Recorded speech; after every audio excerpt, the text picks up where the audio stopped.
importa la edad, tenemos las mismas capacidades, así como las mismas ganas de luchar por nuestro mundo.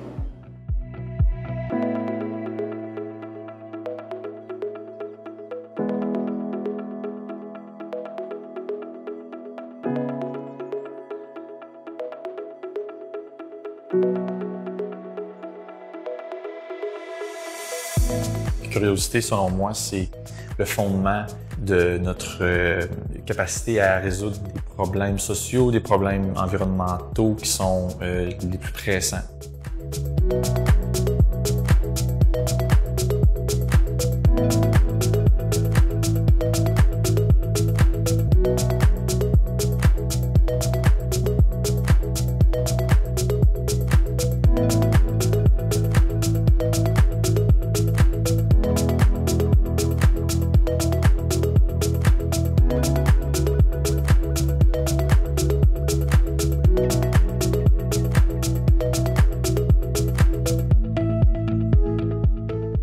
Es el momento de tomar acciones respecto al cambio climático con acciones individuales que sean replicables en sus contextos, darle más valor a las comunidades a las que pertenecemos.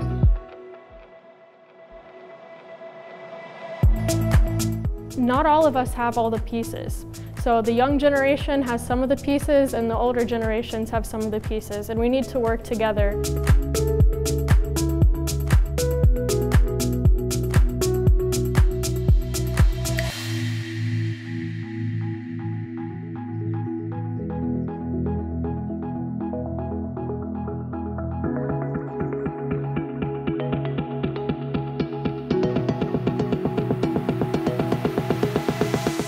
We're all fighting the same things, but in very unique ways. So I just really encourage youth of North America to start small and focus on just smaller problems within that, because we are able to make huge differences by tackling smaller issues within the bigger issue.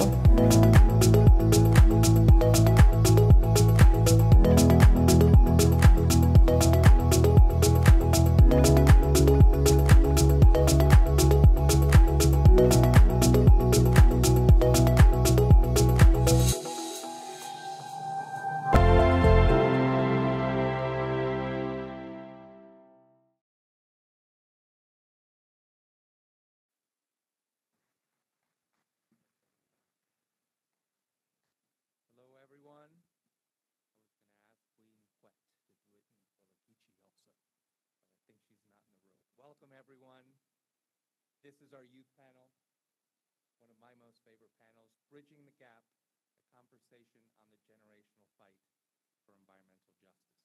And as you can see, we're shifting gears and increasing our youth engagement, and we've been doing so for a while. CC, really active on youth engagement.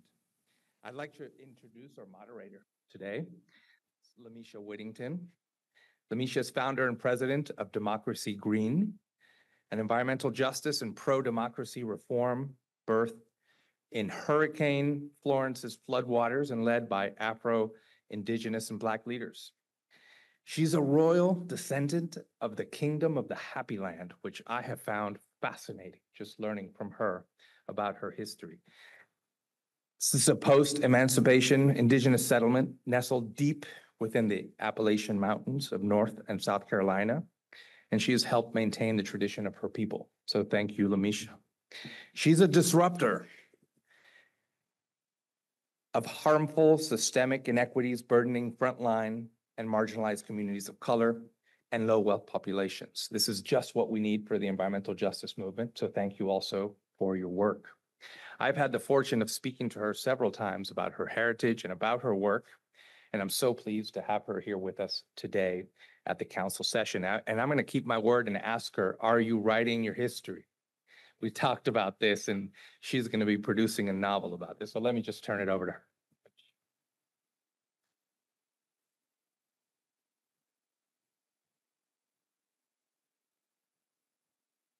Good afternoon. First, thank you so much, Daniel. And I love the accountability. One of our first or second conversations, Daniel was like, are you writing a book? And I said, you know, my family and I, we've considered it. He was like, don't consider it, do it. So I'm here to say we are committing to that and are actually writing down our manuscript. So thank you for the support and investment. It is so good to be here and to welcome each of you to my home state of North Carolina. And so to be a little bit more formal and honor my people, hashi squelalo. I gagavavi hashonano rut tado. Oh, you rut fafe tadashi rade nandad mamo tadashi rut ea rut tadash. I give you greetings on behalf of my people, the Muskogee Creek of the Appalachians. I'm very proud to have my lead matriarch, my mother, here, who also serves as my co-founder of Democracy Green, alongside my brother, Jen Zier, who has been my chief of staff. He's on the computer now and tuning in, Robert. We started this movement. And when I give my greetings, I not only give this movement greetings, I give it in the honor of Mother Earth. I give in the honor of who that we serve, our creator, but we understand that the call that came from my community and so many communities like ours across this great continent were of the practices of protecting Mother Earth and her children. It was understanding that to poison water is to poison our mother, but subsequently it would poison us in return. And now that's what we're seeing. That's what we have seen. We understand, and I give honor to the environmental justice movement by which this is the theme and the banner, but it's not just a theme, it is our lifestyle, it is our destinies, it is our manifestations, it is our resistance, it is in our blood. It just now has a name. Thanks to elders here in North Carolina, and I'm very proud to be able to join with Dr. Chavis, who I'll have an honor of introducing here after my comments. That was a part of birthing the movement here in Eastern North Carolina. That's where we are, Eastern North Carolina. You understand environmental injustices because the cry is for justice. That's what we're still trying to recognize. We don't have the justice yet, or there would be no need for this convening. We are fighting environmental injustices, those injustices on this continent and this eastern seaboard came from my people in the form of Native American, Indigenous, and Afro-Indigenous Holocaust. That is the original name. Where over 100 to 140 million of my ancestors who did not make it were either moved through genocide, either physically or through paper. It's another conversation for another time. In addition to the Holocaust, we saw this acquisition, really this theft of land. It was the natural resources, you see, the wealth in Mother Earth. And it was moving the people off of that earth in order to ascertain what could be a financial and economic bedrock for the establishment of what we now know as our nation, as it is, the United States of America. But then as the land was being gathered by pushing people off forcibly and moving tribes and separating families, it was the question of now that we have all of this acreage, who will work this acreage? Can't quite work itself. That can't. And so now we see that natural resources also includes the children of Mother Earth. You see the connection, right? The intertwine of what gave us life is now we are connected by oppression. And so what we saw over the years, families torn apart, whether brought over the waters, storm-torn waters, or families indigenous to Turtle Island. That's what we call here, originally in Turtle Island. Families torn apart by skin tone. Some of my family, if their sisters or their brothers were browner to darker skin, they were enslaved. It was legal. If they were lighter tone, they were moved amongst the Trail of Tears. It is a sordid history that I hope many folks have been able to see or to hear. That is what you are at this moment convening on the earth of what our ancestors once loved and toiled in peace, then became a struggle of staying on our mother, a struggle of maintaining the earth, the struggle of maintaining our culture. And a lot of folks will say to me, they're saying, well, how do you know that slavery and the acquisition, this theft of land really was the economic bedrock? There was a study done, just a glimpse I'll give you. In 1850, there was a study, not in 1850, but of 1850, that it measured the actual capital, the amount by which enslaved people were worth, not their labor, their actual beings, how much they could carry, how much they could hold, how much they could birth. And in 1850, they found that 1 million enslaved people were worth $1 million. Within 55 years of tracing that stock of people, it then became inflated, and we saw 3 million enslaved people now worth $4 million. This created the most millionaires in the U.S. South and the most millionaires in Texas out of the U.S. South. Now, if anyone was just celebrating Juneteenth or have heard of it, Texas is very symbolic. But what most folks don't know is that the Afro-Indigenous, the Black Seminoles, and the ancestors of the Gullah actually ran from Florida. They ran from Eastern North Carolina. They ran from the mountains, and they went to Texas for safety. You see, the border was dropped on the people. So when we look at Texas and Mexico, we see these indigenous communities that actually created safe harboring for these communities that ran from desecration of their land and their beings. And then we had these communities cross into Mexico and create the Moscojos. Today, they still live in the Nacimiento de los Negros, the mountains of Mexico. We're intertwined. We see the same communities going, whether it's through the Underground Railroad, going to Canada for freedom, but passing their brethren, passing their sisters, as they were pulled from areas like Chesapeake Bay, Virginia, to be enslaved in Canada. So in Canada, you had both the freedmen who escaped in Nova Scotia, and you had the enslaved that only saw freedom through the confinement. We are intertwined. We are not separated. We are not segregated. And then what we saw is that during slavery, there was this installation of the plantation system. Folks are familiar with the plantations. And I'm going to drive home why it is important that we're talking about a youth. Honey, I am a youth. We are doing the work as we're speaking. We're not ideologizing. We're not fantasizing. We're not theoretically saying we're coming. We are here. We are present. So this is a millennial co-founder of an organization with a Gen Zer co-founder telling you exactly what I know about my people and history. So the plantation system was created, and we all know that the United States was considered King Cotton. But many folks don't know that cotton was also the #1 crop on the plantation system in Mexico at one point. Interesting. The earth intertwined and the people and oppression.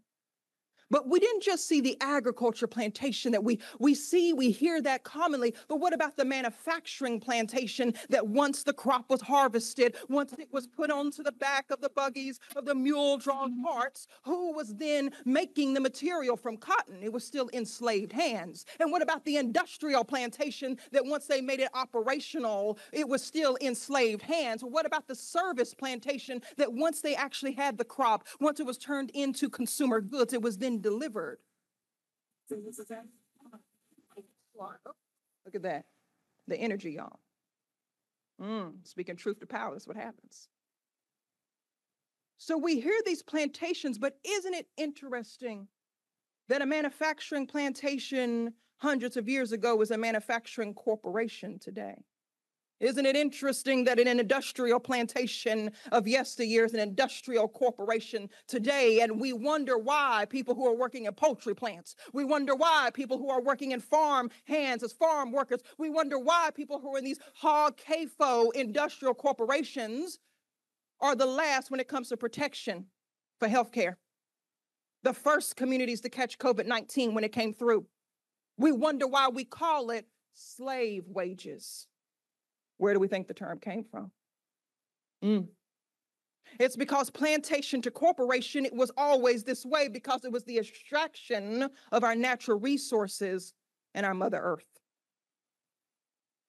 So as we move through this timeline, when the plantation system came in, we heard leaders throughout the generations talking about there is poison in our water, there's poison in our air. Even Dr. Martin Luther King Jr. wrote in prison in the late 1960s, saying that there was polluted air. My people are gasping in polluted air and poisoned water. And then only a few short years later, the environmental justice movement was birthed, calling out that very atrocity. There is no coincidence that over 56% of all people of color in the United States are living only 3 miles within a toxic, hazardous waste area. That can be a landfill, that can be an industrial corporation. It is not coincidence. It is because from plantation to corporation, Jim Crow segregation lines made these communities cheaper for landfills to be dumped into, cheaper for communities to see that, well, wait a minute, I need a job, but this corporation isn't offering me benefits, but I need the money now, even though I may get cancer later. And it is because of that plantation to corporation system. And so today, as we are sitting in this space and we are talking about, well, youth leading the way, we are rectifying the past. We are rectifying the atrocities that communities are still burdened by, the air that is still polluted. And what we think is just an environmental justice issue quickly becomes everyone's issue because water flows and air blows. Does it read a census report and turn itself around? Does it read voter registration and turn itself around? The whole world right now is polluted with PFAS. Doesn't have respect of community. So we are bound together, not just in a system of oppression, but in a system of resistance. And so as I give honor to my panelists, who I will join as a moderator, before I do that, we have a keynote. I want to say that I am very proud that the work that I've been able to do with Democracy Green is possible because Administrator Regan and his leadership. You see, you have to understand, I said we are rectifying the past in the present. Our ability to be a grassroots organization and call upon your team to speak to y'all, as if y'all know us like it's a family reunion. That is what government should be. It should come home. It should allow us to be able to go into communities like Sampson County, which $15.2 million to connect them to clean water for the first time after they protested for 20 years. It allowed for us to go and join you all and go in town of Maysville and lead education that led them to opening a new water treatment facility after 4.5 years of unclean water. This is what we have been waiting for, and you have honored your people. You have honored your ancestors. And as I welcome you all, I am very proud to welcome you to our state of North Carolina, to our United States of America, because our people have blood, sweat, and tears. We are the seeds. You are the seed. So if you have been a part of this movement, you are here. If you've been a part of this team, if you have made your own teams, I need you to hold the indigenous rituals and traditions hold and near, because we are our ancestors' wildest dreams. And environmental justice is just that, because it is just us. So at this time, I am very proud to introduce Dr. Benjamin F. Chavis, who I had a pleasure of meeting alongside my family years ago in this fight for justice. Dr. Benjamin Franklin Chavis Jr. in Oxford, North Carolina, is an African-American civil rights leader and icon, United Church of Christ ordained minister, author, journalist, organic chemist, environmentalist, global entrepreneur, and currently president and CEO of the National Newspaper Publishers Association, based in Washington, D.C. since 2014. Dr. Chavis is the executive producer and host of the Chavis Chronicles, broadcast weekly on PBS TV network stations, reaching over 90 million households throughout the United States. The Chavis family has been deeply rooted in the freedom movement in Granville County, North Carolina, for over 250 years. As landowners, farmers, educators, theologians, physicians, and activists, Benjamin F. Chavis Jr. is the great-great-great-grandson of the Reverend John Chavis, the first Black American to attend Princeton University and the first Black American to be ordained as a Presbyterian minister in the United States in 1799. In his youth, in the early 1960s, Chavis was the North Carolina statewide youth coordinator and Southern Christian Leadership Conference assistant to Dr. Martin Luther King Jr. But I need y'all to understand something. This theme is environmental justice, correct? So I want to drill in a point here. In 1982, Dr. Chavis stood, called back home, after being emancipated from incarceration unjustly. He went and marched with his people in eastern North Carolina, specifically Warren County. And he was the first person to coin the term environmental racism during the environmental justice protest in Warren County, North Carolina. It is because of his leadership and the leadership of the protesters and the organizers in Warren County that we have this movement. Everyone was fighting this movement, right? From Elder Dolores, who fought alongside Cesar Chavez, right? From the indigenous folks that I represent, Afro-Indigenous, we saw many communities.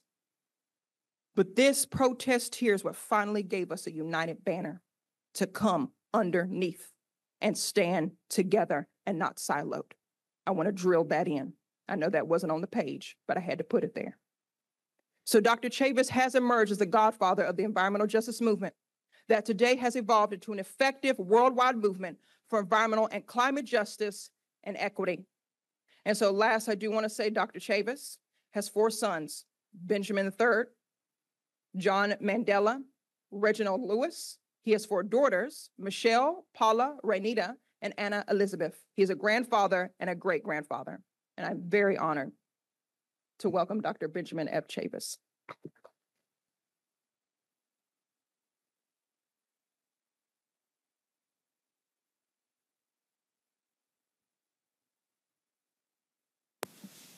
Good evening. Let's give Lamisha a hand for her opening remarks.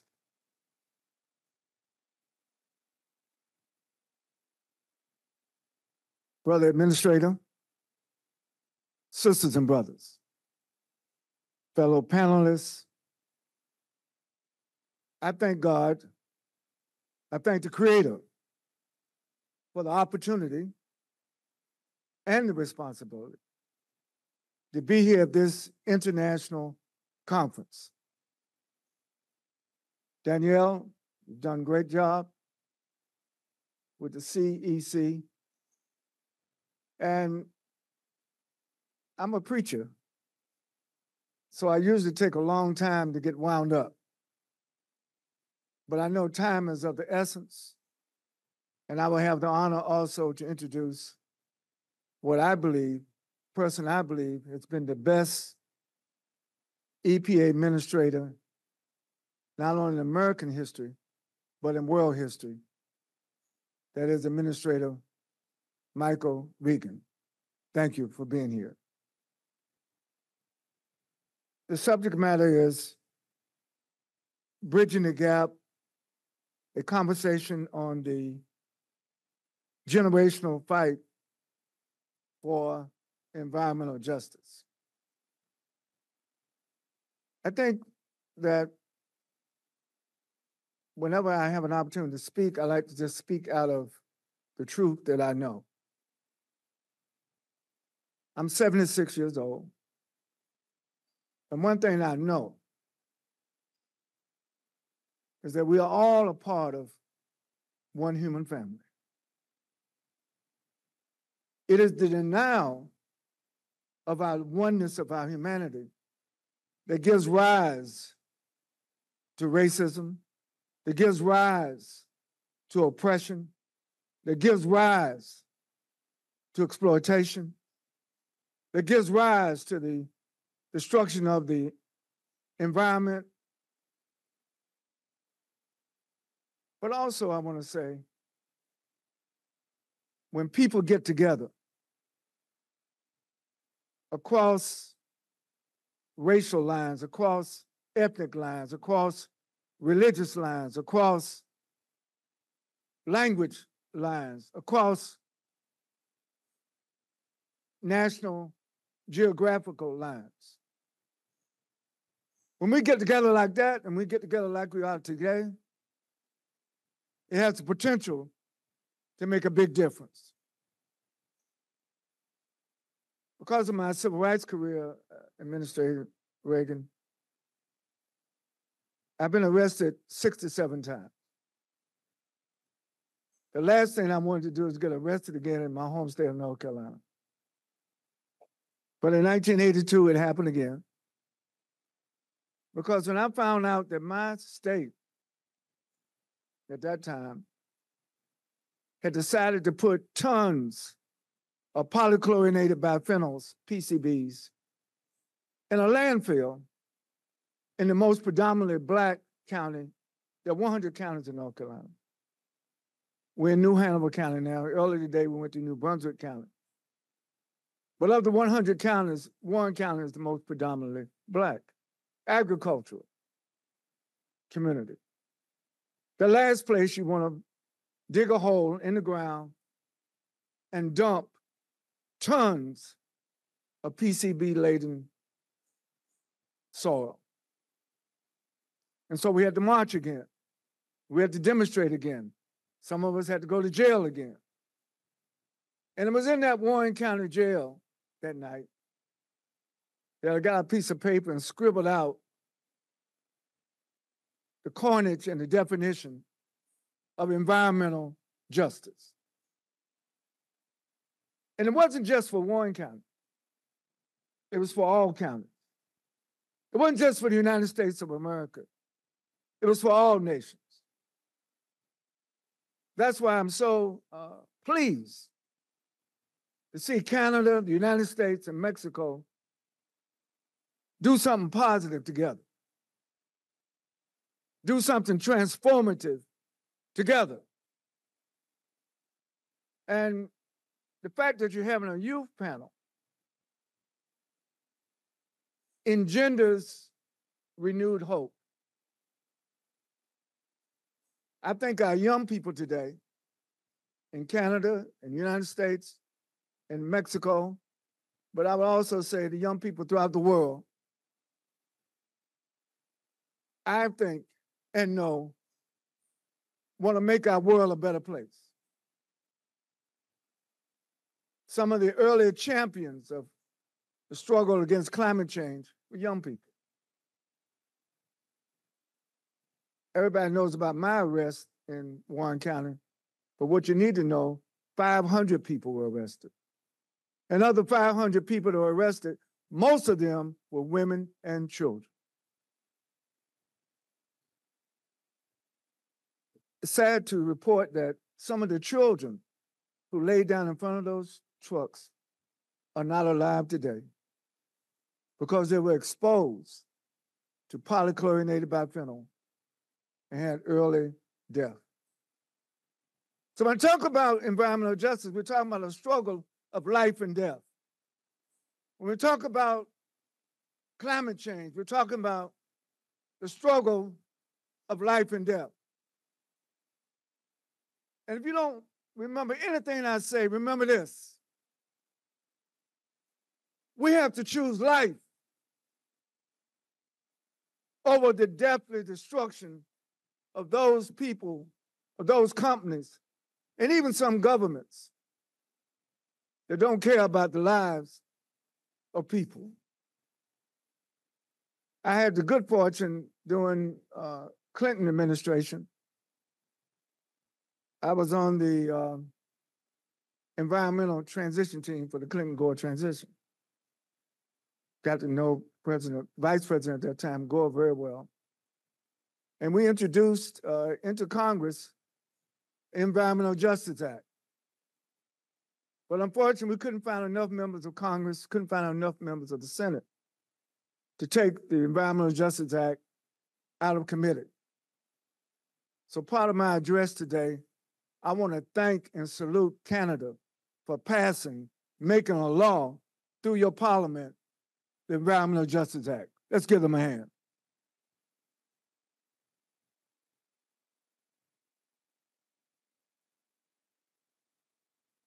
Public policy and laws are important. The challenge is to make sure that decision makers, policymakers, get informed by people who live in the communities to which and on which the policy will be adhered to. And so sometimes the environmental justice movement gets characterized as just a bunch of protesters. We are a bunch of protesters. But why are we protesting? We're protesting because we want to see people have a better quality of life. We're protesting because we want to see people be able to have clean water, fresh water to drink. We're protesting because we want to see everyone have something to breathe without pollutants. In Harlem, New York today, 60% of the children have asthma. But they're not born with asthma. It's supposed to be poor air quality. And you say, well, that's up north, and this is down south. Well, Malcolm X used to say the South in America, when it comes to justice, is anything south of the Canadian border. The whole country is the South. But since this is a trilateral conference, I would like to suggest that the South begins at the tip of Mexico and goes to the north of the borders of Canada. Even though we have these different governmental jurisdictions, we're all one people. And that's why I always like to pay tribute to my indigenous brothers and sisters first, my relations, our relations. At our first People of Color Environmental Leadership Summit in Washington, D.C. in 1991, we adopted 17 principles of environmental justice. And the first principle is about the sacredness of the earth. I didn't say the politics of the earth or the economics of the earth, the sacredness of the earth. Because if we knew how sacred the earth is, that would inform our politics. That would inform our economics. That would inform our social consciousness. I know in the audience today, we got some lawyers, we got some scientists, we got government administrators, we got social justice activists, we got leaders of various communities who've been struggling with these matters for decades, for centuries. And I'm very pleased. I was telling Danielle last night, I'm optimistic. And he said, well, what makes you optimistic? I'm optimistic because, one, you're here. And I know we're just not here to socialize. We're here to hopefully come out of this conference with an action agenda that will help propel and help increase the effectiveness of the environmental justice movement all over the world. You don't know how gratifying it is to know that what we did decades ago was not in vain. I was a young organic chemist working for Dr. King, and I had no intention of going into the ministry. But on April 4th, 1968, Dr. King was assassinated in Memphis, Tennessee, because he dared to organize garbage workers. He dared to organize sanitation workers in the city of Memphis, Tennessee, where those workers were considered expendable. It was on that day I said, well, I'm going to finish my degree, but I'm going into the ministry. Because we dare not allow an assassin's bullet to kill Dr. King's dream. I'm so glad I made that decision. Because what I've seen intergenerationally, each generation has to rise to the occasion. But I want to say to young people, you don't have to reinvent the wheel. We should learn from our past, not necessarily repeat our past. But we're not going to be able to learn from the past if you got these revisionists like the governor of Florida and others that want to ban books, want to change curriculum, don't want to tell the people the truth. But we need the truth in all languages. And the truth is, as I began my remarks, we're all one human family. I teach a course at Duke University, and I kind of shocked my students on the first day. I said, I want everybody, it was 90 students from all over the world. And I said, guess what we all have in common? They looked around, and, you know, yeah, there are students at Duke. I said, no. What we all have in common is that we're all part of one human family. The greatest tragedy since the beginning of time is for mankind not to see that we're all part of one family. And our refusal to claim the oneness of our humanity contributes to our refusal to see the oneness of God's creation. The oceans are named different oceans, but there ain't but one ocean. There are different continents, but it's all part of one land. And so the environmental justice movement was able to break out of Warren County because of the 500 people that sacrificed. It caught the media attention. And because it caught the media attention, we began to hear from Southwest America, from Northwest America, from other parts of the South, saying, well, they're dumping on our community also. They're exposing our community also to environmental hazards. And we began to connect. We began to not only see a connection of our work, but we learned early on it was very important for us to articulate and to express the connection, not just intellectually know that we're connected, but how do we articulate it? How do we create the content that bears witness to our connection, our interconnection? Of course, during the 1980s, President Reagan was the president. And the EPA in the 1980s was totally opposed to the whole concept of environmental justice. And I remember the EPA administrator back then said, Chavis, you have no data to prove what you're saying. So I'm so thankful my United Church of Christ put up $100,000 and we did a statistical research of every zip code in America, including Alaska and Hawaii. You see, when you do research, it's just not collecting numbers. It is, what are the questions you're going to ask of the data? What are we trying to find out? And we wanted to know, is there a correlation between these communities of color and where all these toxic waste facilities are, where all these polluting industries are? And some people say, well, you know, the poor gets dumped on. That's true, but our research showed the number one determining factor in America, in the United States of America, I should say, was race. It wasn't poverty, it was race. And that study, Toxic Waste and Race, from 1987, stands today as a landmark piece of research. And of course, because of the study, we said, you know, we got to pull everybody together. So in 1991, we pulled everybody together.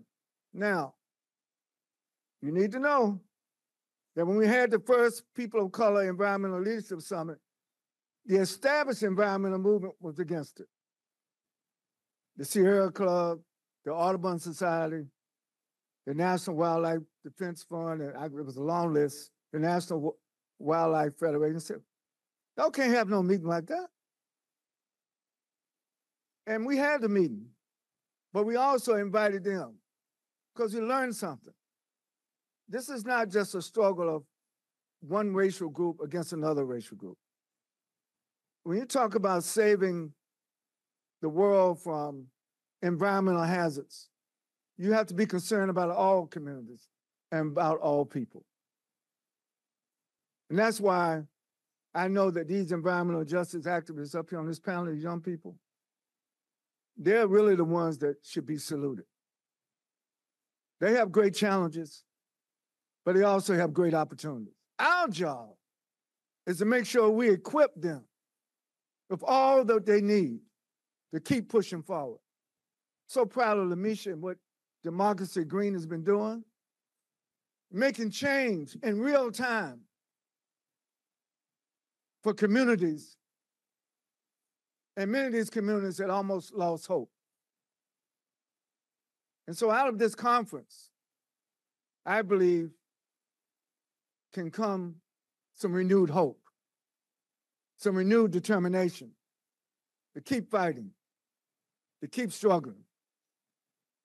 Last point, yes, we have to fight for environmental justice. If you fight, then we can negotiate. But if you don't fight, we don't have anything to negotiate. So in all of our communities, in Canada, in the United States and Mexico, we have to fight for justice. We have to fight for equality. We have to fight for equity. And we have to fight to affirm the oneness of our humanity. Thank you very much.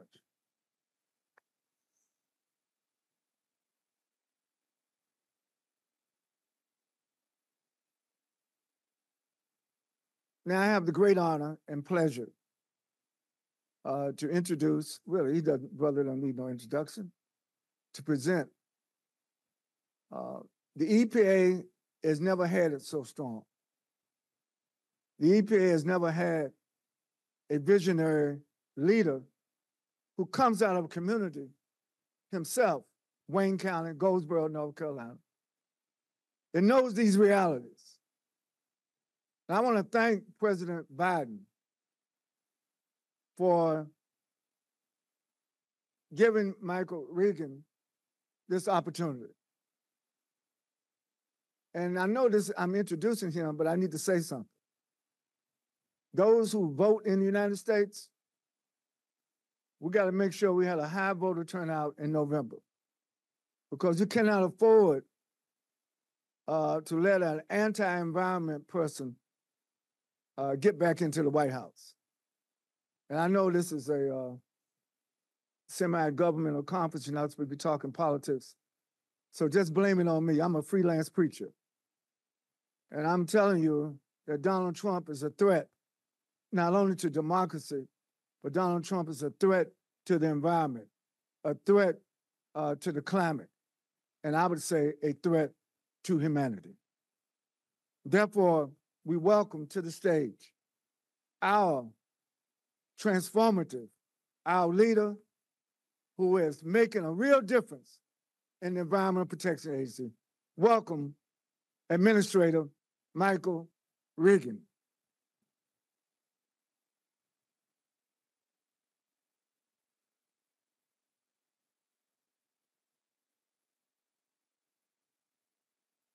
Well, good afternoon, everyone.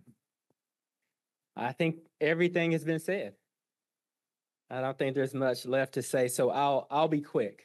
I will start by saying thank you, Dr. Chavis, for those words of inspiration. You know, we all are products of our environment, and the 1980s were interesting years. I can say as a 5 or 6 year old in 1982, back in the days where at 5 o'clock, families still sat down together at the same time and had dinner, I recall my parents watching the news and cheering on that troublemaker in Warren County, North Carolina, who was standing up for those folks who were being dumped on. So Dr. Chavis, thank you for the early inspiration. It was those early years too in 1980s where a Black man was, you know, crazy enough to run for president, Jesse Jackson Jr. And what I remember about his campaign as a young man was he had a slogan, "I am somebody." And I think when you hear someone on television saying they are someone and they look like you, well, that really makes a difference. So when you think about the images of Dr. Chavis and Reverend Jackson, Goldsboro, North Carolina, the home of Reverend William Barber, I was fortunate enough to have a lot of inspiration around environmental justice, equity, and equality, and I'm very, very thankful for that. Those were occurring in my formative years. And so I've been fascinated with environmental protection and public health and that nexus and environmental justice for a long time. And so I understand the opportunity that you all as young people have to start early, to begin to let those ideas and thoughts marinate, but also at the same time, understand that you're not the first to come and really understand your history so that you can take advantage of the steps taken by Dr. Chavis and some of those that came before us. Take advantage of that history. Take advantage of the opportunities to learn and do things the right way the first time so that you don't have to repeat those mistakes. So I'm thankful for Dr. Chavis, who's hanging in there, still giving us those fiery speeches, still willing to put his freedom on the line, but more importantly, willing to lead, but also step aside and make room for young people. That is very, very important. I'm also, very inspired by, I won't call her LaMisha, I'll call her Professor Whittington. The intellect, the intensity, the intentionality, the time she has taken to educate herself so that when she speaks, she is giving the right information. But the carefulness in how she presents herself and her materials. I think it's very inspirational to know that as a leader, she is someone that I obviously can call on at any time from Washington, D.C. And there's no problem too big or too small that she doesn't want to engage and offer her services. So LaMisha, thank you for your leadership. Thank you for your representation. And thank you for exuding the pride in who you are and what you're about. Folks, today it's about bridging the generational gap. So I'll be very quick and say that when I think about Dr. Chavis and being incarcerated, being arrested, being willing to put his freedom and his body on the line, when I think about the dedication that LaMisha has made her life, her people, her educational pursuits to justice and inclusion, I think about how I fit in the middle of that. And as the first Black man to lead the United States Environmental Protection Agency, it's not lost on me every day when I wake up. I'm thinking about how to lead the nation, but I'm also thinking about those who are disproportionately impacted in my hometown of Goldsboro, North Carolina, because it all starts at home. So as young people, I think you all have an obligation to understand what your role is. It's one thing to be upset, be angry, or want to take action. That's good. But I think you also have to know and understand that you have a role to play and that there is power in number. And so understanding what your role is, what the roles of your colleagues are, and how you plan to attack the system in a very efficient and effective manner, in a very strategic manner, is of the utmost importance because this climate emergency is here now. We don't have a lot of time to waste. And I think as you think about that, and as you all have this panel discussion, please understand that you all have a lot to say. You all have a lot to share. But open your ears, you have a lot to learn, and you have a lot of people to listen to, because we need to mobilize all of this information if we're all going to be successful. And we have to attack these problems at every level, whether it's through advocacy, whether it's through philanthropy, whether it's through law and justice, or whether it's through politics or public service. Young people need to have people infiltrating every aspect of those levels so that you can converge and leverage that power so that you're not slaves to political whims. We need to understand how to own our power. We need to understand how to capture power. Power, resources can lead to actions that are preferable for our choices. So I'm thankful today for Dr. Chavis, Professor Whittington, I'm thankful for you all being here today, especially our young people. You have a lot of places you can be. Please be here to share, but also please be here to be students. And please think about collectively, you are the movement. How are you going to take advantage of this moment? The last thing I'll say is it's an honor to serve President Biden, the first president to say during a State of the Union address, environmental justice. Not just one State of the Union, but two. A president who has figured out how to work with this dysfunctional Congress and squeeze out $3 billion to put towards environmental justice and climate justice. Those billions of dollars that we're turning into grants will flow out to organizations and people just like you sitting here. And we want our young people to have access to those resources because we know that if you have access to the resources, you also can mobilize some of the most important solutions. The time is now. There's a sense of urgency. Our young people have a lot of energy. Our older people are willing to stand to the side and let you participate. Let's get at it and let's go. Thank you all.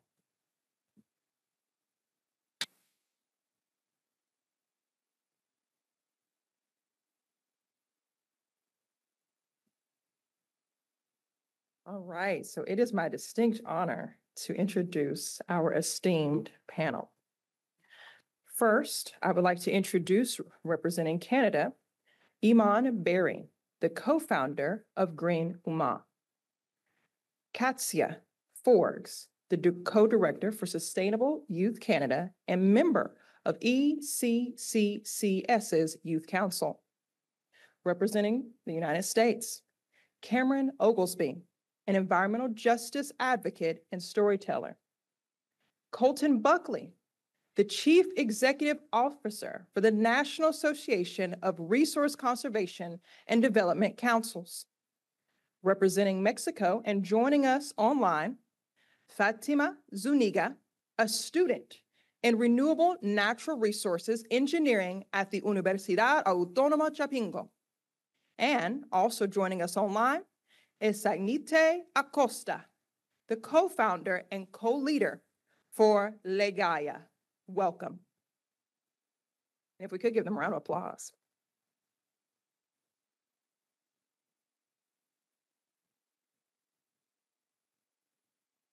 I also want to thank the, look at that. I was just about to say thank you to the tech and everyone running. You see me, they have me all my devices, y'all. This would be made possible for without all the folks behind the scenes. So thank you as I'm getting adjusted with the tech. All right. Okay, go ahead to start. Okay, so this is an opening question. So whoever feels so led, all right, jump right in. Tell us a little bit about your background, what initially sparked your passion for protecting the environment, and what has motivated you to begin working in the environmental field? Who would like to begin? And online is, oh, I see Colton's raising hand. So good afternoon. Howdy, folks, as I'd say back in my home state, the great state of Texas. Again, my name is Colton Buckley. I'm Chief Executive Officer of the National Association of Resource Conservation and Development Councils. That's a long name for an entity. It sounds like it's part of the federal government because from 1962 to 2011, it was housed within the United States Department of Agriculture. I represent a national nonprofit network of over 180 Resource Conservation Development or RC&D councils, 10 here in North Carolina that are at the, and we're in 39 states, about to be 40, at the segue of agriculture, voluntary conservation, environmental education, and community development. My passion being raised on my grandparents' ranch in Central Texas, about an hour and a half north of the state capital in Austin, was working cattle and the land with my late grandfather and fishing the Leon River and hunting white-tailed deer and wild hogs in nearby pastures, and learning that there are many different countries, there are many different religions, backgrounds, ideologies, and socioeconomic statuses, but there's only one earth that we all have to call home. And being able to call it home and continuing to be able to call it home is really my calling. So I've got a bachelor's degree in agriculture development, a master's degree in communication, currently working on my doctorate in public policy. So I can be one of those folks that helps bridge the gap and stand in the trenches for the men and women of rural America that are often forgot about in small towns across not only the United States, but all of North America. Thank you, Colton. And Cameron, I'll pass it to you. And then after that, if we can go in order, Fatima and Technique, is it okay if y'all go after Cameron in that order? Is that all right? Make sure y'all can hear me fine. Excellent. Thank you. And then following that, I'll turn to this side. That's okay. Excellent. Cameron?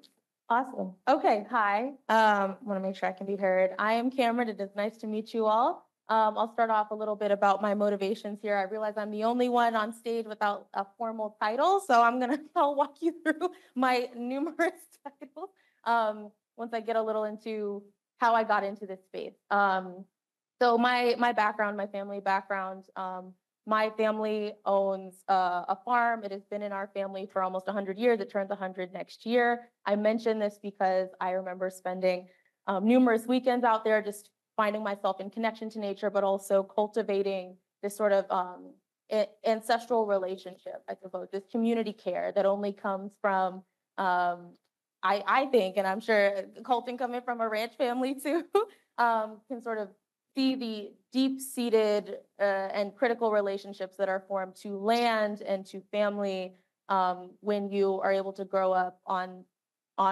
land that your family has cultivated for you and for those in your family.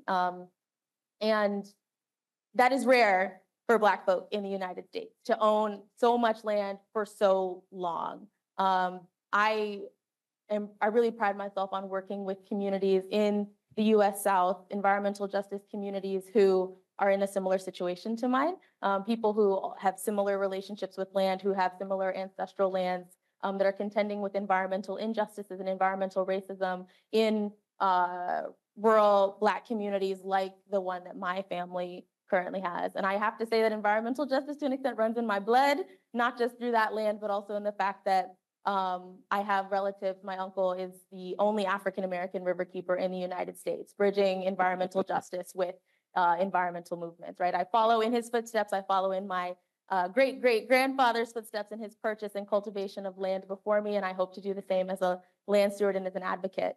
So how exactly am I doing that? As Lemisha said, I am an environmental justice storyteller. I've worked as a journalist reporting on agriculture, infrastructure, environmental policy, and climate injustice in North Carolina in particular, but also in the US South. I am a National Geographic Young Explorer. I've been recognized by the North American Association for Environmental Education as an EE30 under 30 leader for the work that I've done as an oral historian, documenting histories of environmental racism, but also place-based pleasures and land-based connections for Black and Indigenous communities across the US South. And just in terms of titles, I sit on the board of the Rural Beacon Initiative, an organization founded by William Barber III here in North Carolina, focused on connecting BIPOC rural communities to energy and regenerative agriculture infrastructure, as well as work with the Warren County Environmental Action Team to develop some of their key programs in Warren County as the birthplace of the environmental justice movement. So doing a lot of different things. I'm also working with Reverend Dr. Benjamin Chavis on a book on environmental racism, but generally the storytelling is really there to bridge the gaps between the mainstream media and its coverage of environmental justice communities and sort of these longstanding histories and place-based wisdoms that we get from Black and Indigenous rural populations in the United States. Well, thank you, Cameron. Excellent.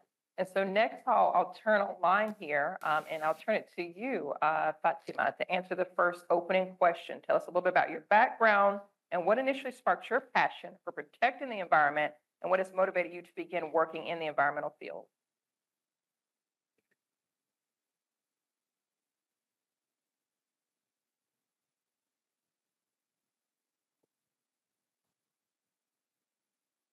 And we're not receiving sound on this end.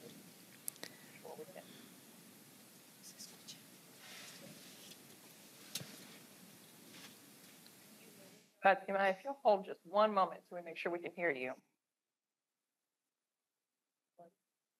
Yeah.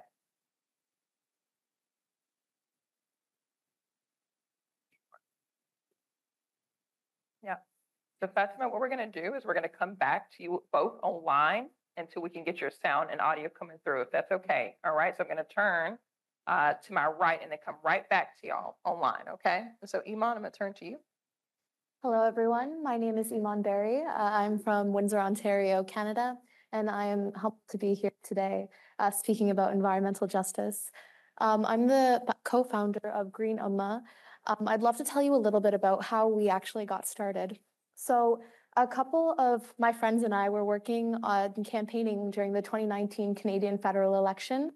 We were specifically campaigning and getting out the vote to Muslim communities in Canada. My family are Pakistani immigrants, and I have been Muslim my entire life. So while we were getting out to the vote to this community who has often been marginalized, often been left out of these political discussions as well, we realized that a lot of the questions that I was receiving while we were campaigning was about the environment and about environmental policy.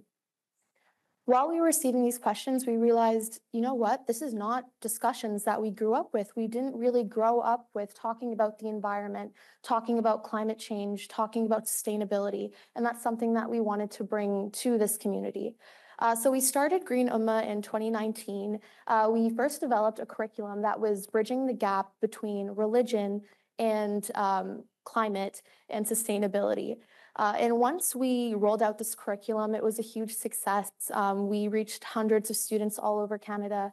We realized that we're not the only community going through this disconnect. There are several other communities in Canada who are facing this same disconnect, who are facing environmental injustices on the daily. So we developed an environmental justice curriculum, which is being taught to thousands of students all over Canada and the US now. Educating students about the environment. Each classroom that we are in gets a grant to go out into nature spaces and build connection with the land. A little bit about how I became interested. I speak about this all the time, but how I became interested in the environment and politics specifically related to the environment was watching the movie The Day After Tomorrow. For all of you who haven't seen the movie, it's about an environmental disaster. And at several points throughout the movie, there's a climate conference in New Delhi, India, where it's snowing outside. And the politicians and all the speakers inside are denying the existence of climate change and speaking about how the economy is more important. And while I understand that, I unfortunately see so many parallels to our everyday life. People prioritizing the economy, prioritizing other needs over the environment. And I think that's what really got me interested in this space and made me want to make a change. And I think that starts with the community work that we're doing on the ground with Green Ummah and all the community work that all of our wonderful panelists are doing here today. But I'll pass it on. Thank you so much. Thank you, Iman. Katsia? Oui, donc, bonjour. Est-ce que vous m'entendez? Oui? OK. Je voudrais commencer par vous remercier pour les messages d'entrée. Good morning. I would like to thank you. I think that it is very inspiring to be able and to have listening to the stories of everybody, because we heard the story of those who have worked for many years, and for me it was very inspiring, all this conversation. I'm from Montreal, the territory where there are several First Nations. How was I interested in the environment? How did I get interested in the environment? I think that I had this love and this curiosity. I always wanted to learn more things. I always wanted to study things related to the environment, and I believe that this created an impact. I learned more according to the environmental crisis, the climate crisis with the experts. And really, I became more aware, and I wanted to learn more. And I also wanted to know how to act, what to do with this information. This way, I started working with an organization called Ecosystems in Canada, in Quebec, and after I started with an office in Montreal, and then it grew at a national level in Canada. And this is a youth group that wants to participate in these topics that get together in order to have a greater impact, to have initiatives at a local level, because the youth are not only the generation for the future. We can do something today. And of course, that there are different ideas. In Montreal, for example, they are very interested in food safety. They have projects regarding this topic, but in other zones, there are other interests. But these are youth that are starting their first steps. Last year, we had some sensibilization topics. We have local activities, and we are together, and we want our voices heard. We want the voices of the youth heard. And this way, we can participate in government consultation and events like today.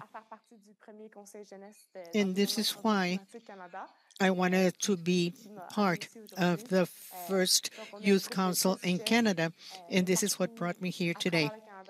We have youth from all Canada. So I was surrounded by many youth that were making this different for 2 years. We've had many consultations regarding different topics. For example, regarding environmental racism, environmental rights in Canada, we participated in COP 15. We had different topics at different levels, and we work on public policies, and the youth can participate. And this is why I'm here. In my studies, or during my studies, I have a master's in biology with the indigenous communities. I think that this is also related to the challenges. And this is why I was able to understand why the environmental struggle is related to the rights of indigenous communities. Thank you. And we are very proud to have you here as well. Thank you for representing not just the youth in Canada, but the formation that you all have been able to pull together. That's a little loud in my ear, right? Y'all have the translation. So thank you for representing just a broad swath of just the youth demographic that you've been able to pull in.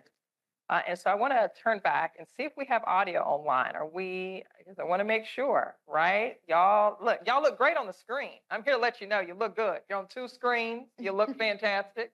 No pressure. But we definitely want to hear you as well. And if there are questions, let's check our audio before I go further. Listo, ¿me escuchan?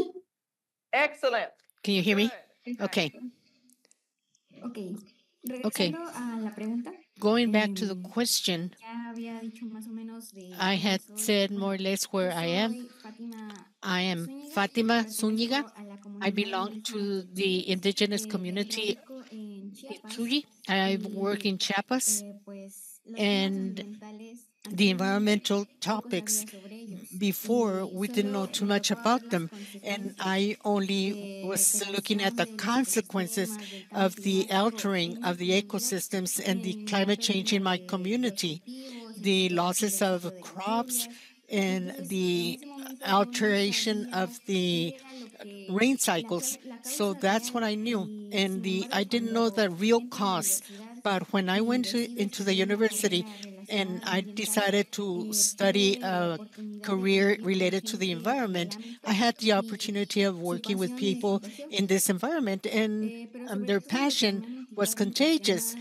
But what motivated me to work in this field is the concern that I have to see all this reality, that the natural resources were used by facilities. They were hiring people, and they didn't pay them the right salaries because it was cheap labor force. And there was a lot of biodiversity, and it is common to see, I don't know,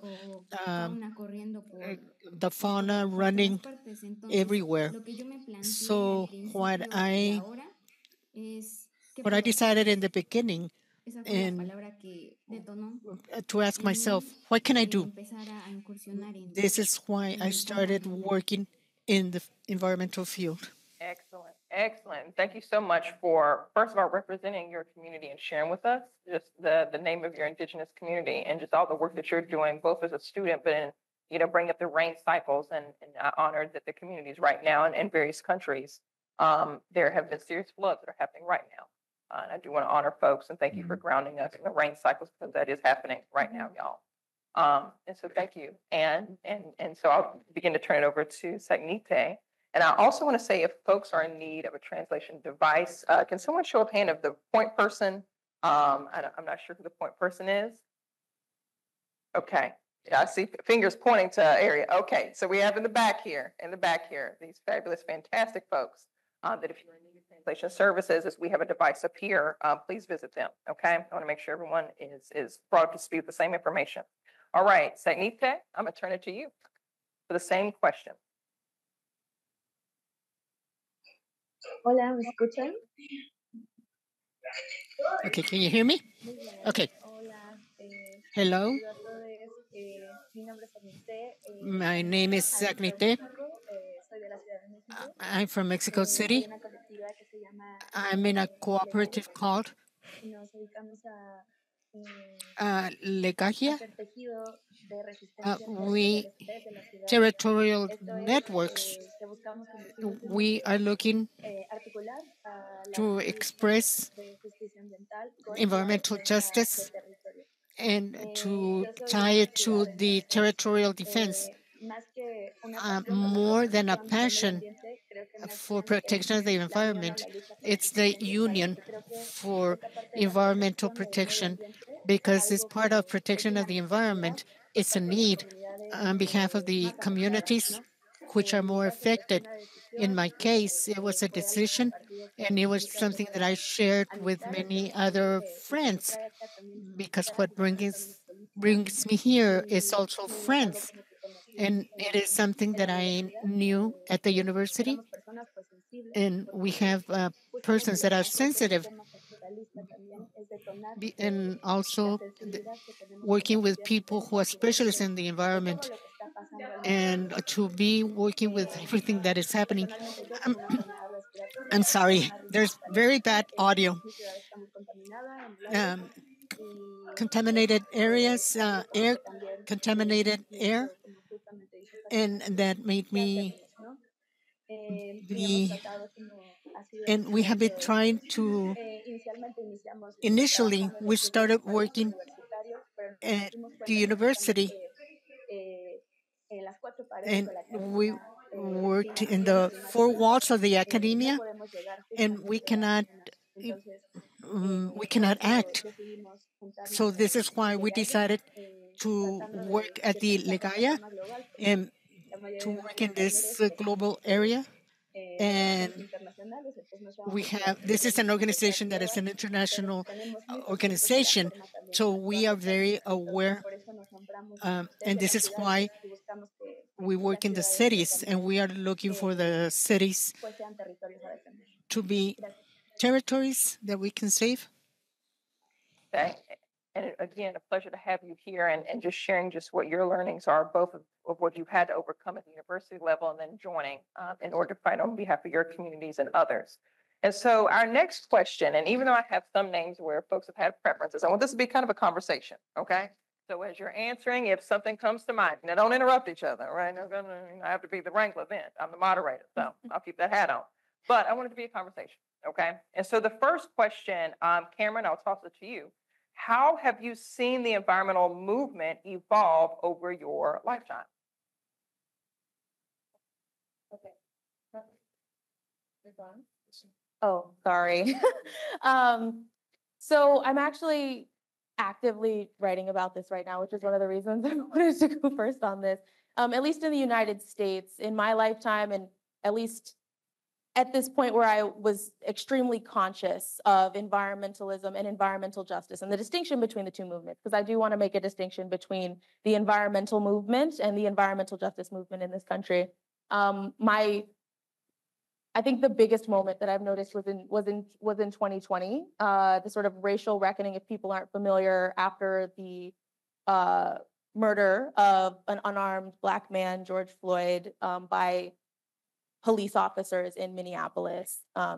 And the reason I flag that is because following that racial reckoning, there were movements in the fight for Black lives that sort of trickled into the environmental movement in a way that created a reckoning within environmentalism in this country.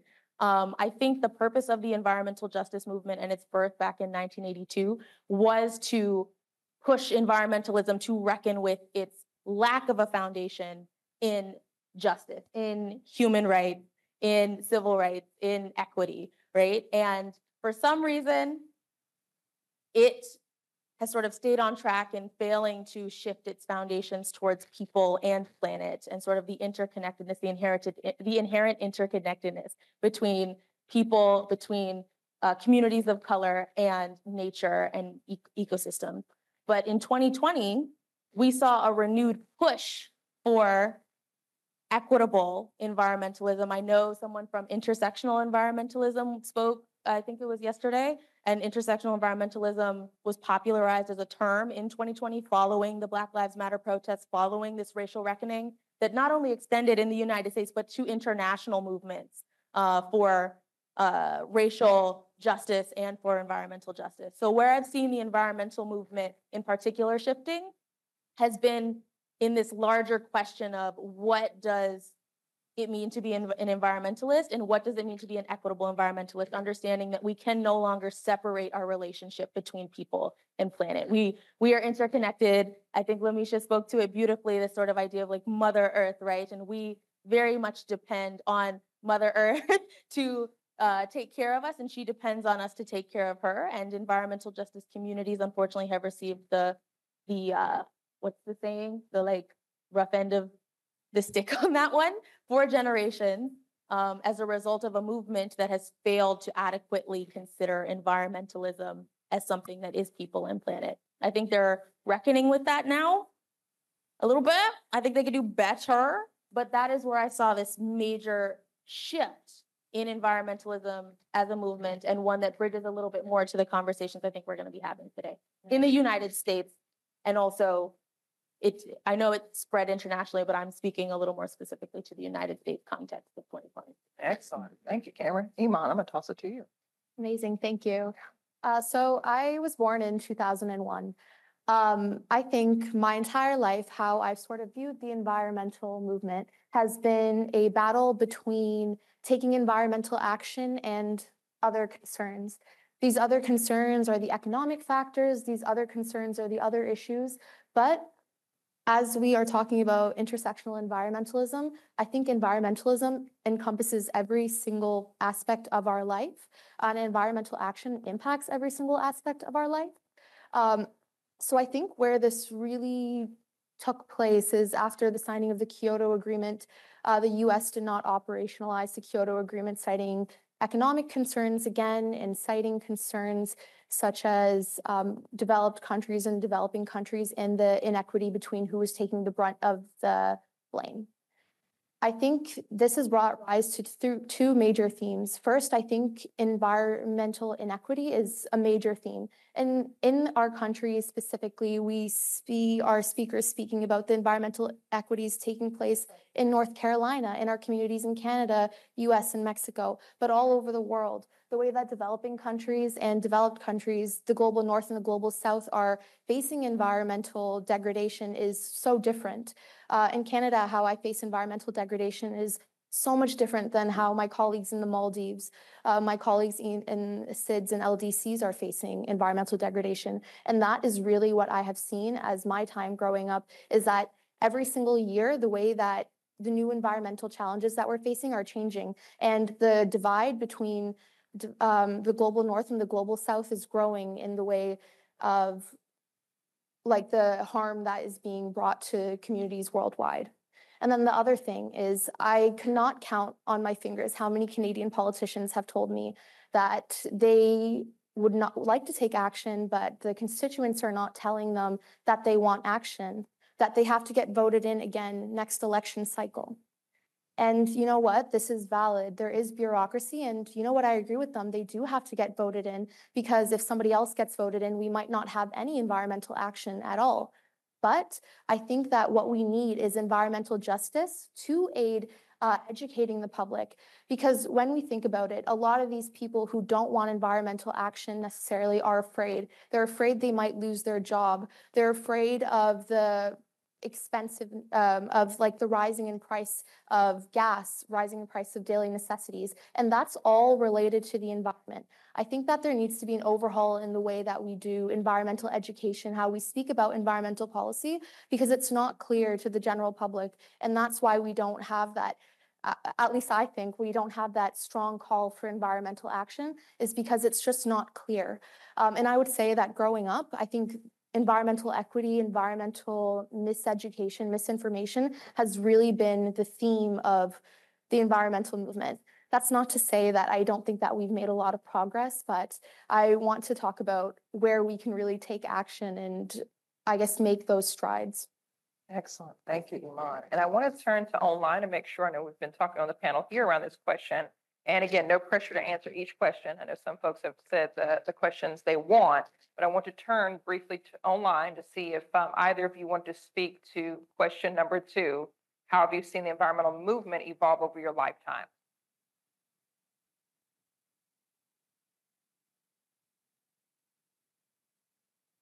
And again, totally up to you to speak on.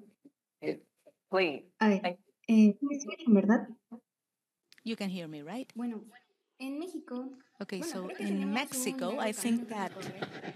there's Desde a mi long perspectiva, a lo history largo de esta historia, in my desde perspective México, with regards to this movement, at least in Mexico. las pequeñas luchas locales y All of the vecinas small vinculadas con la indigenous problemática fights ecológica y related ambiental, pues to han ido environmental desarrollando challenges have been related to the development of policies, laws, and international agreements that Mexico has adopted, as well as other countries.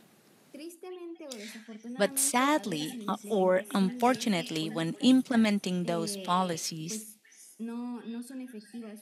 they're not effective or they're not enough.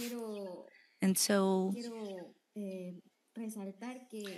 I want to highlight the fact that the environmental movement is important, it is crucial, and we need the youth to participate and engage in decision making in political spheres and to include, of course, indigenous communities who have a voice which is different to other youth.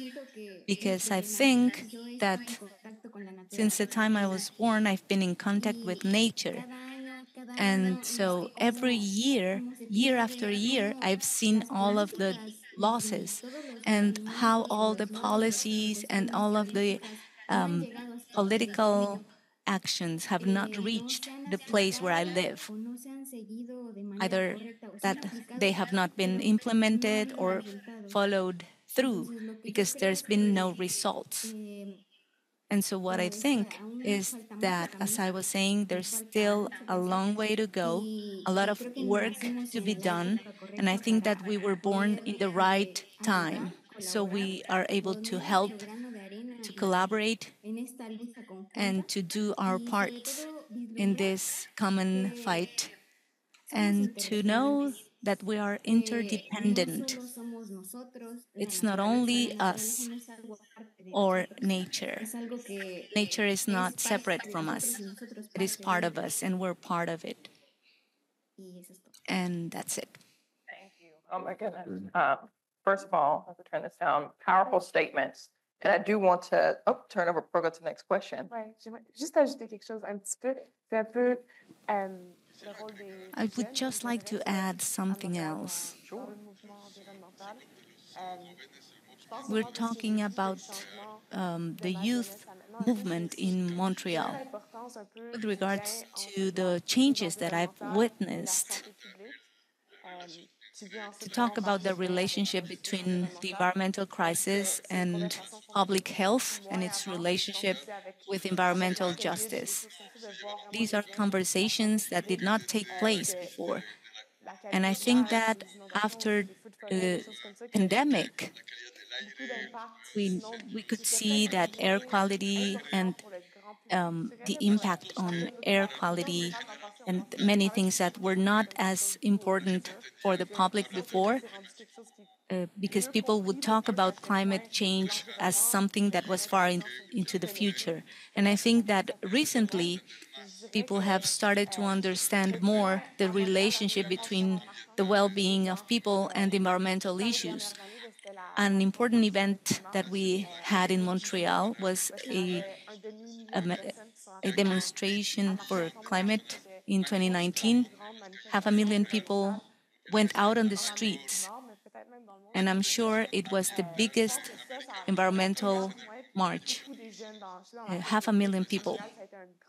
So I think that for many people in Montreal and for the youth, it was a key milestone because it was the youth who led this movement, just like indigenous communities and marginalized communities. They all participated, and that normalized that movement, and it brought more people who started to get engaged from that moment on. I hear grassroots community movements, youth involvement, the people power that actually moved and enshrined the very conversation we're having. But then I'm also hearing policy that just isn't going far enough. We're making marginal steps. I'm hearing from Iman, from Fatima, you made really great points that even when policies are passed, it doesn't always reach every community. So there's even policy with bordered limitations, right? But I hear a youth movement, an intersectional movement of indigenous communities, of youth leaders, of First Nations coming together and being able to show what a movement looks like and to normalize that movement. So I'm hearing these things, right? And I want to kick it over to you, Colton, to speak a little bit more on some of these populations I've heard. So we're going to look at this next question. How have you seen racial or economic inequality amplify cases of environmental injustice in your community? So, and what are the most successful policy solutions you've seen? I'm glad everybody's pushed us into policy, because I'm going to toss it to you for that question. Sure. So I think we can see it right now. If you turn on your national news, you probably don't realize that there's upwards of 50,000 acres on fire in New Mexico alone, displacing an area that thrives particularly on ecotourism. Well, they're not going to be able to do that for generations longer. You look at this spring, the largest wildfire in my state of Texas, burning 1.2 million acres. When you talk about people that inherited that land and it's been in their family for generations, or individuals that move there to want to give back to the environment and love the land, that will never be able to do so, particularly in Texas with those farmers and ranchers that were displaced. There's a state fund to help them, but it has no dollars attached. It's to donation only. How do you support people from a state level if there are not tried and true taxpayer dollars to enforce that policy? Marginalized communities, particularly people of color, the LGBTQ plus community, and others that are elderly or on a fixed income, live in areas because of high costs for rent or homes that are going to be disproportionately placed in an area that's more affected on the environment. We look at 2021, a snap freeze across the South in the state of Texas. The grid was shut down. I personally was stuck on my ranch for 6 days without access to be able to get to town because the bridge to get there was frozen over, had no running water or no heat. Over 250 people perished, largely children or elderly, because they lived in homes that didn't have an environmental grid infrastructure to keep them secure at such a crisis. And what we're told is it's a once in 100 years event. Well, those people's lives are worth more than that. we get in, and especially our generation, I think, and those that are facing marginalized communities, whether you're rural or urban, get into this argument that with rolling blackouts for an energy crisis, they focus on areas where there's less of a population that doesn't have the political capital to stand and fight at City Hall or in the United States Congress or in other places where you may live. We have got to move in a unified effort to stand together to represent these communities. The policies that are being put in place or retained keep power away from the powerless. And the only way to move forward with that is to build those broad band of coalitions, because we've heard, and many of the people that have been in this fight for years have heard, well, we can't enact these environmental policies because it affects the economic decisions. Well, in rural America, when an environmental issue takes place, you have wiped out that economy and you can't flip a switch and reverse it. So we've got to put our dollars where our mouth is and focus on fixing those environmental issues and mitigating them now, so we are not forcing people that largely live in rural communities or in disproportionate areas that want to follow in the economic footsteps of their parents, of their grandparents, and so on, to not be able to look at that lineage at all.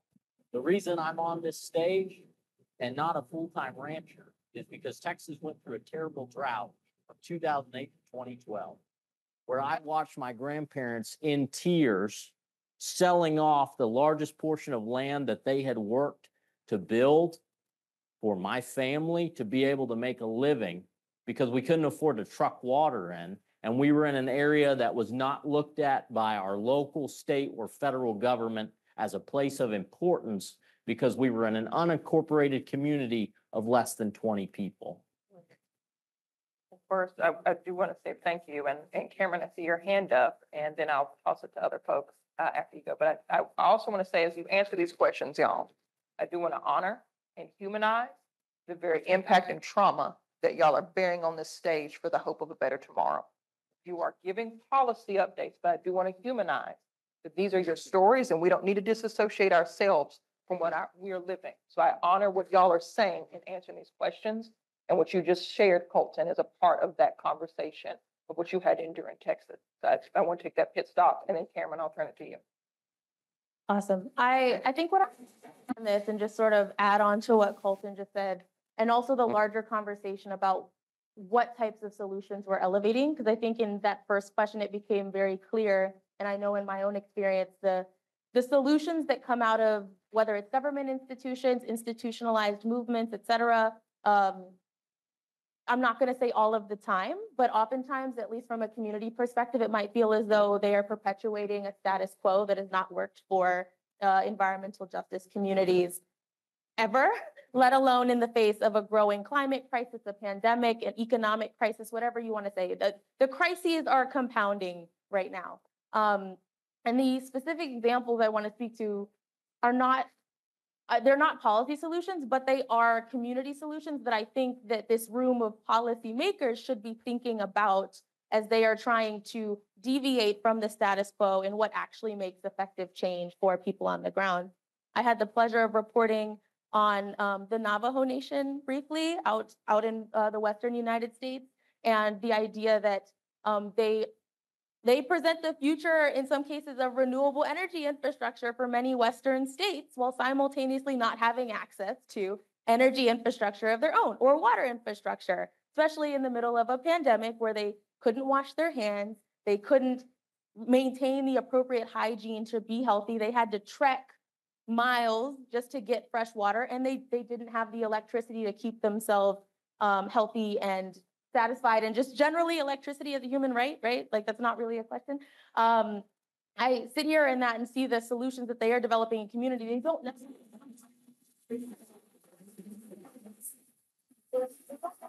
involve. It's mutual aid. It's people coming to each other's aid. They're building collective power and sharing resources in a way that probably predated our modern political institution. I saw the same thing when reporting on communities in Mississippi that were contending with a water crisis that we're contending with the pandemic, that we're contending with hurricane destruction, that year after year, they're not able to recover from in time for the next hurricane.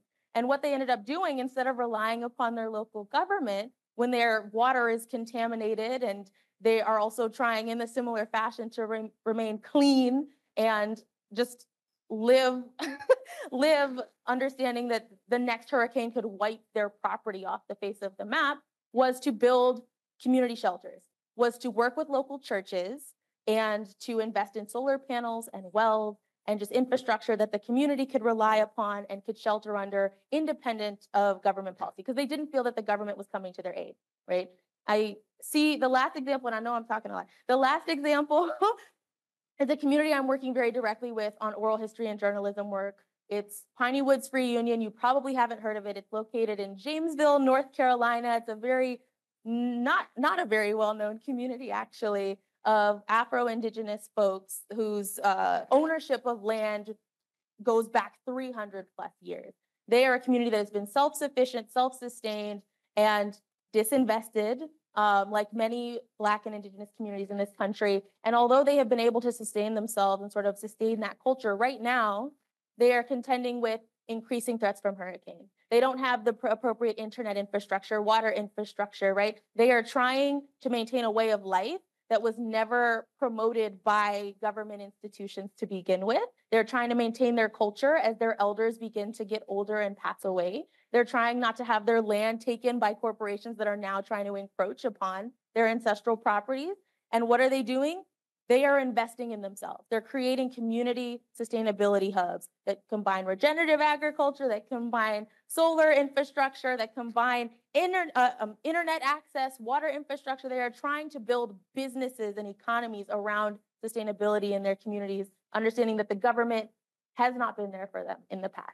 So that's not really an answer to the policy piece, but it is a sort of call out that policy, in the same ways that Fatima had mentioned earlier, and that folks on this panel have mentioned, has failed in many ways to adequately address the issues of people on the ground. So communities are trying to build their own policies. Perhaps we can take a page out of their book there.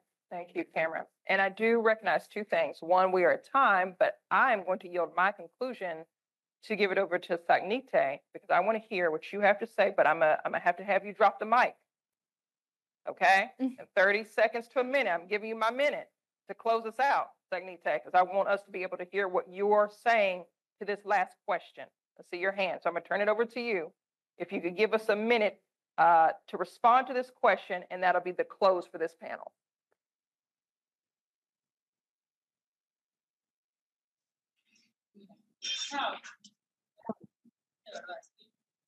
Hola.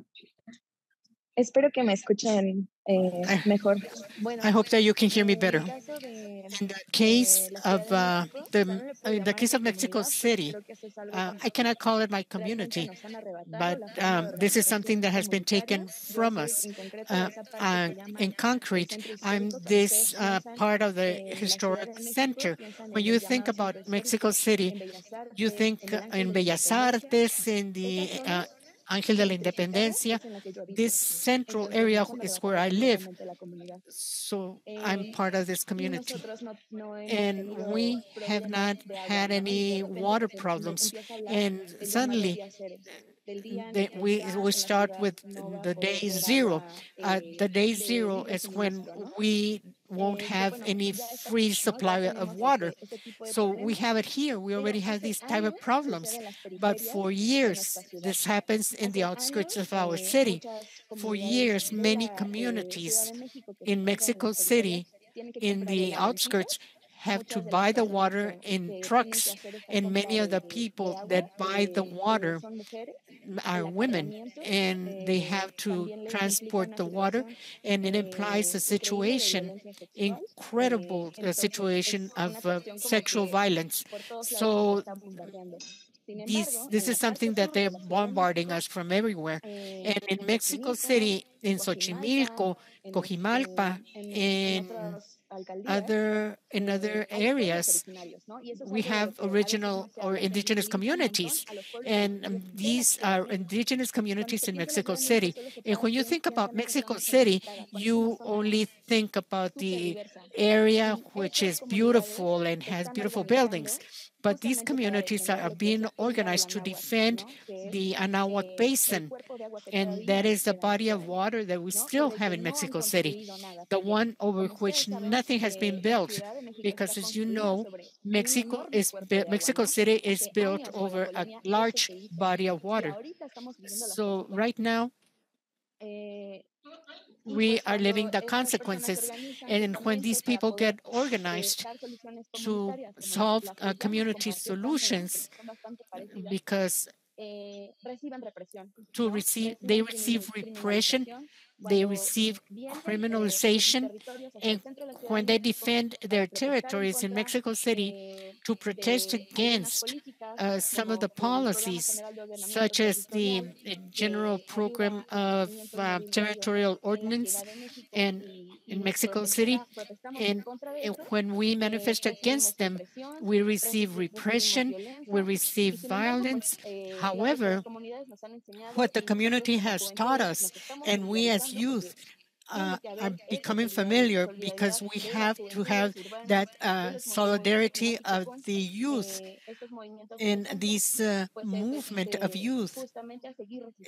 We have to continue resisting. It's difficult to build solutions if the first thing that we have to do is to resist.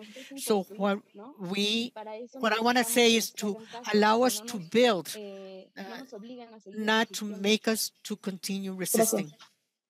That's all. Your truth and each of you that have shared with us today. And thank you, Dr. Chavis, for joining me up here.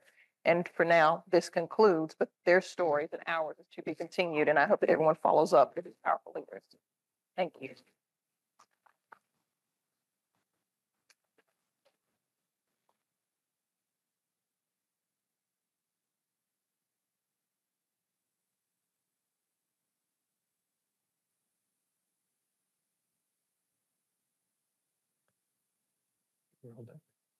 Thank you, everyone. We're going to be moving to the next panel right away. So if you want to stand up and stretch your legs, don't go far, because we're going as soon as we can. We'll get started with the roundtable on origins and evolutions of EJ.